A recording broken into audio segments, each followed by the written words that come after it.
Hello everybody, welcome to my how-to video on DIY HS250 maintenance. And this is today I'm going to do a video on about the headlights and the lighting in the front of the vehicle. I've had a few folks from Club Lexus and YouTube message me and said, how do you get at the light bulbs in this vehicle, and what's the best bulbs to get? Because I bought some bulbs and they burned out after a couple days. Or I bought some bulbs and they were really dim, and the dealer wants a lot of money for the original bulbs. What should I do? So I'm going to help you out here today. So let's go first look at the parts. For a low beam bulb, we use an H11 bulb. And it's a pretty common bulb in all Toyotas and Lexus vehicles. As you can see, those are I've already done this task once, and I'm shooting this video to help you folks out after doing the task already. For the high beams, we use a 9005. And this is my old high beam bulb. It was still working, but kind of dim. And as you can see, the bulb is well past its service life. It was kind of a dangerous bulb. So I changed that as well. I did this as a set. It is recommended every 10 years, 100,000 miles, replace your bulbs, because they do go dim over time. Don't wait for them to fail. I've changed my low beam several times, and this is the first time I changed my high beam, and I admit I've been slacking. But again, please, 10 years, 10,000 miles, if you haven't done it, just go in and replace your bulbs. It's easier to do right now in the summer when the weather is nice than do them when, say, in the dead of winter when it's raining sideways and you don't have the access to a garage.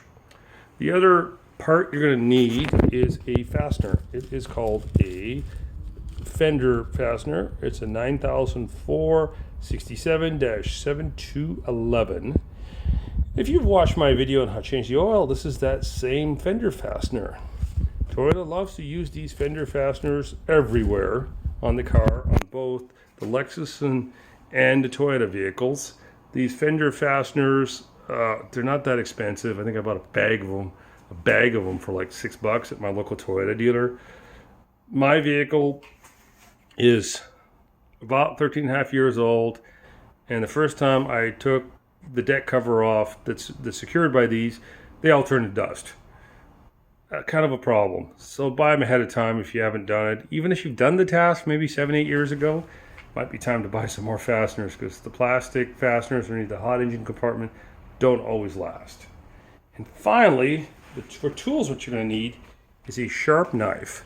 And I am using a Leatherman, made in Portland, Oregon, and I'm using the knife for that to get this out. And this is just to remove the fender fasteners. So let me go show you what you need to take off on the car just to access the bulbs. So I'm going to pan around here. And this is the deck cover I'm talking about right here. It's just a big piece of plastic. Lexus likes to do this in all their cars. I guess they don't want you to see that there's a big greasy engine underneath the vehicle. And it does do some sound dampening. So I've kind of prepped the vehicle for this video. But normally there'll be 12 of these fender fasteners. As I pan around, you can see the open spots to all these fender fasteners. There's 12 to be exact. When you lift this deck cover, it gives you fuel resistance. Double check and check the fender fasteners, because those fender fasteners, they just turn to dust, they break. This cover here is just a really thick piece of plastic, and I hate to crack it or damage it. Everything on this HS250 vehicle is getting hard to find, and I wouldn't be surprised it's hard to find one of these fender covers. If you can find them, I'm sure they're pretty expensive at the Lexus dealer. So what I've done is I've prepped one last one. You pull the center off. And once you pull the center off, just lift it like that and remove it. Now we can remove this deck cover here. And once we get that, I'll show you the next step. Okay, so I just removed the deck cover. As you can see, the access is much better. And everything that you normally don't see that's covered up by Lexus with their piece of plastic. Okay, the way these lights go, and this is really important, the innermost bulb is your high beam. It is also your driving light. The center one is your low beam.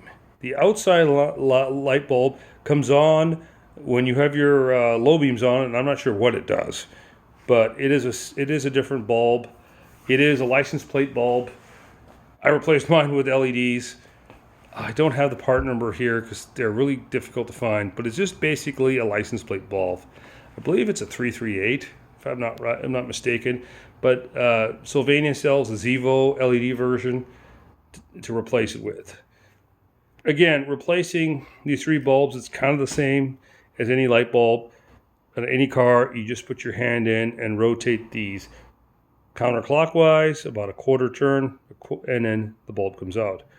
I'm going to do one just to show you what I've done. And again, like I said, I've done this task already.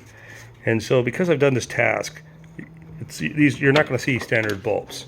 So these are LEDs. These are those Zevos. And this is the high beam. It comes with a little bit of a box that helps with the it's basically a ballast for the bulbs. When you install any LED bulb, you put it in and you want them vertical. If you put them in this way and they stay this way, you will find your light dispersion is really poor. So again, install them this way. I'm going to install this into the vehicle real quick and I will show you something on the outside. Okay, thanks for coming back. I've reinstalled the bulb, and if you look, you can see how the blade it's not quite perfectly vertical, it's mostly vertical. That's how some of these bulbs will be. The low beam will install the same way. You just got to make sure before you install it you can see it, because you can't really see in the projector lens. Now, there's a little bit of controversy, and I need to talk about this for you. Let me get back to this. You can replace the fog lights and the low beams with H11s, no problem. You just get brighter lights, it's okay.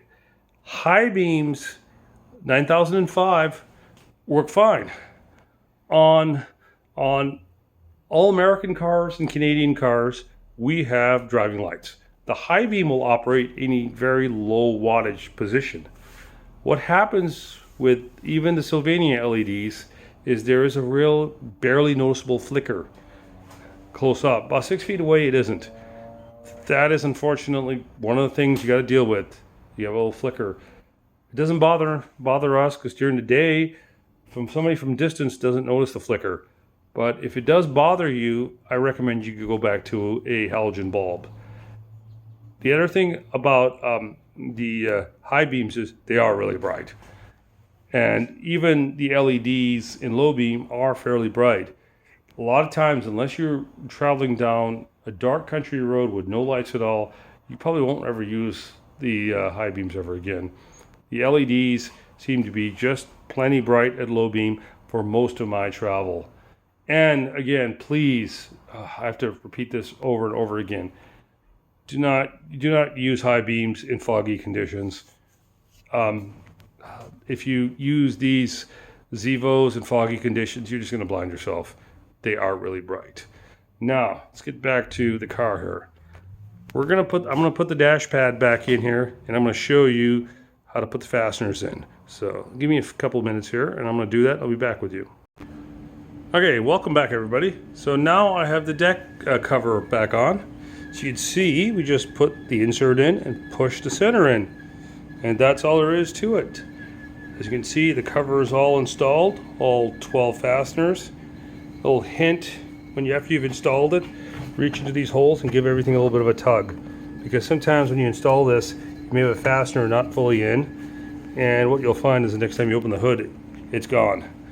And this is a view of the final product here. As you can see, the high beams are LEDs, low beams are LEDs, and so are the driving lights. It'll improve your lighting performance, and with these LEDs, with these Sylvania Zevos, you probably will never change them ever again. This will be the last repair you do in your vehicles. So I will leave a description, part numbers, and links in the description to the bulbs I used. And until next time, happy motoring.